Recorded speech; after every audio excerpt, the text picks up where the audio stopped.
This is a CBS 11 News First Alert Weather Day update. Good morning, I'm meteorologist Brittany, Rainey, and we're keeping an eye on this line of storms moving right through North Texas.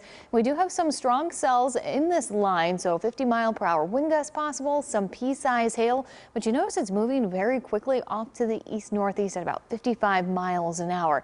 So we'll take you a little bit closer in because we do have a severe thunderstorm watch in effect for some of our counties until 5 a.m. this morning, and it's mainly going to be in these northwest areas where we're going to see some of those stronger cells moving through. So Cook, Montague, Wise, Jack and Young counties until 5 a.m. this morning.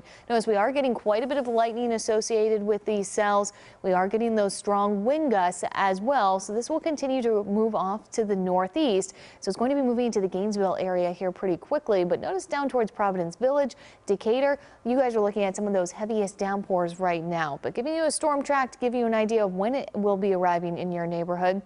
Looking at Justin around 3:27 this morning, Denton about 3:39, Louisville around 3:50, and this line does extend further down to the south, but notice how it's a bit more broken up. It is weakening as it heads off to the east, but you're still going to get some gusty winds out of it. You might see some small hail moving right through the Azle area right now and on the western fringe of Tarrant County, and even with the latest radar loop, we're really seeing it weaken. It's still going to produce some pretty heavy downpours though, so this line will continue to shift off to the east, moving into Fort Worth, probably closer to about 3:30 this morning. Arlington about 3:45, DFW around 3:50, and then from there it will continue to head off to the east. So Futurecast is a little bit behind as we actually have the line closer to about here for 3:15. So this is actually going to move through a little bit earlier. I think it'll probably be here closer to about 4:45, maybe 4:30, and then working its way off to the east around 7:15, likely around Sulphur Springs over into Paris and Corsicana.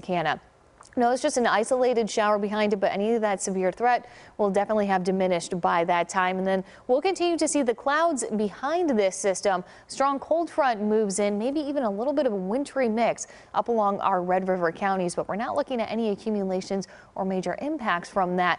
But once this line moves through, we are going to see our temperatures falling throughout the day tomorrow. So just wanted to give you a heads up, no severe thunderstorm warnings along this line, but if you're up, you're probably hearing that wind out there gusting to nearly 50 miles an hour as some of these stronger cells move in, and you might get a little bit of pea-sized hail. So we'll continue to keep you updated on this. If you haven't downloaded our app just yet, we do have this QR code for you. This is a great way to stay up to date on all the weather alerts as we get into spring season. That severe weather is going to get more likely and more frequent. So this is a great way to stay up to date and on top of everything. We'll continue to bring you some updates, and our morning show starts earlier this morning on CBS 11. You can catch us starting at 4:30 this morning.